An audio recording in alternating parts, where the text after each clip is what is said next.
Pán Pročko, No. vykazujem vás dnes z rokovacej sály v súlade s paragrafom 32 za to, že ste neuposluchol moju výzvu. Smerácky zločinci sú tí, ktorí boli odsúdení a vyšli zo Smeru. Sú to zločinci odsúdení. Neviem, ako ich mám nazvať inak ako smerácky zločinci, ktorí boli odsúdení.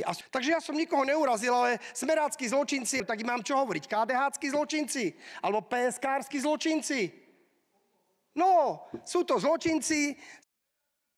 Pán Pročko, prvá oficiálna výzva k tomu, aby ste sa vyjadrovala v rámci slušnosti, tak ako predpokladá paragraf 32. Dobre? Môžete pokračovať.